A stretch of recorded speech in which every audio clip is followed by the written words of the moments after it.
ത്രിയേക ദൈവത്തിന്റെ അതിപരിശുദ്ധ നാമത്തിന് അനേക മഹത്വം ഉണ്ടായിരിക്കട്ടെ. പ്രിയമുള്ളവരെ, പരിശുദ്ധ സഭ അനുഗ്രഹിക്കപ്പെട്ടിരിക്കുന്ന വലിയ നോമ്പിന്റെ പുണ്യദിനങ്ങളിലൂടെ പോയിക്കൊണ്ടിരിക്കുകയാണ്. ഏറെ വിശുദ്ധിയോടെ, പ്രാർത്ഥനയോടുകൂടി, ഉപവാസത്തോടെ, ഭക്ഷണ ക്രമീകരണങ്ങളോടെ ഈ നോമ്പിനെ സമീപിക്കുമ്പോൾ വ്യാഴാഴ്ച നോമ്പുകാല പ്രാർത്ഥനയിലെ സന്ധ്യാ നമസ്കാരത്തിൽ ഇപ്രകാരം പാട്ടിന്റെ ഈരടികൾ നമ്മളെ ഓർമ്മപ്പെടുത്തുന്നു. ആഹാരത്തോടൊപ്പം നിൻ വായ് ദുർവചനം വെടിയണം, രാജാവേറുന്ന വാതിലിലൂടെ അന്യായം പൂകിയിടല്ലേ.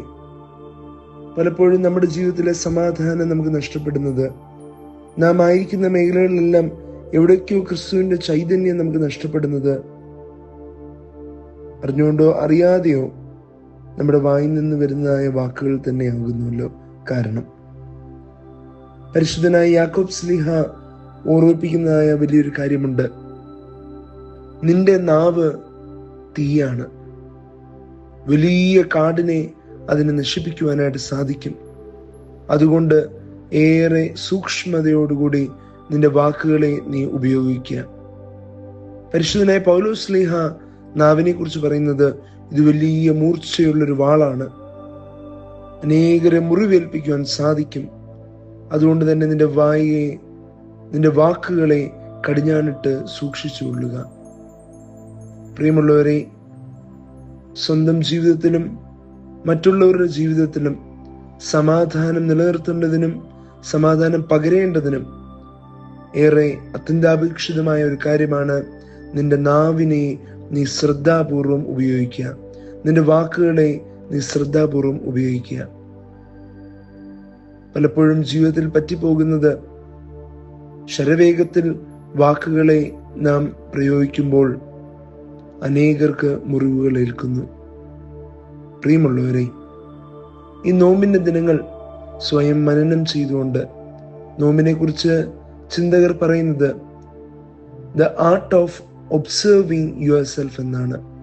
നിന്നെ തന്നെ ഒന്ന് മനസ്സിലാക്കി ഒന്ന് ശോധന ചെയ്യുന്ന കാലഘട്ടം എന്നാണ്. അപ്പോൾ നിശ്ചയമായിട്ടും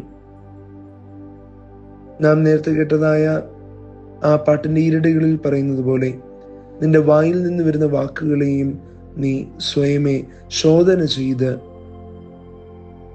മറ്റുള്ളവർക്ക് നന്മയ്ക്ക് ഉതകുന്നതിനെ മാത്രം പകരുവാൻ നീ ശ്രദ്ധിച്ചുകൊള്ളണം.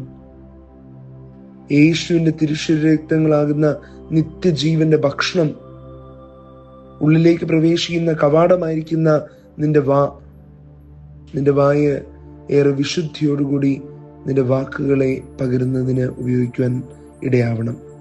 നോമ്പിന്റെ കാലഘട്ടത്തിൽ മാത്രമല്ല, ഈ വർഷത്തെ പുണ്യദിനങ്ങളിൽ, ഈ നോമ്പിന്റെ ദിനങ്ങളിൽ സ്വയം വിചിന്തനം ചെയ്തുകൊണ്ട് എവിടെയാണ് നമുക്ക് പാളിപ്പോകുന്നത്, ഏതർത്ഥത്തിലാണ്, ഏതർത്ഥ തലങ്ങളിലാണ് നമുക്ക് വീഴ്ചകൾ സംഭവിക്കുന്നത് എന്ന് മനസ്സിലാക്കി ജീവിതമുടനീളം അപ്രകാരം സൂക്ഷ്മതയോടുകൂടി ജീവിക്കുവാൻ പ്രാർത്ഥിച്ചുകൊണ്ട് ദൈവത്തിന് ഹിതമെന്നവണ്ണം അനുഗ്രഹിക്കപ്പെട്ട പൈതലായി ജീവിക്കുവാൻ നമുക്കിടയാവട്ടെ. സമാധാനത്തെ പകരുന്ന നല്ല മനുഷ്യനായി തീരുവാൻ സാധിക്കട്ടെ. എല്ലാവരെയും ദൈവം അനുഗ്രഹിക്കട്ടെ. സമാധാനം പകർന്നുകൊണ്ട് നമ്മളിലെ ചൈതന്യം മറ്റുള്ളവരിലേക്ക് പ്രകാശിപ്പിച്ചുകൊണ്ട്, മറ്റുള്ളവരിലെ ചൈതന്യത്തെ നോക്കി ദൈവിക അംശത്തെ പരസ്പരം പ്രാർത്ഥനാപൂർവം അതിനെ നമസ്കരിച്ചുകൊണ്ട് നമുക്ക് തുടർന്നും ജീവിതങ്ങളെ നയിക്കാം. സ്നേഹത്തോടെ നിർത്തുന്നു.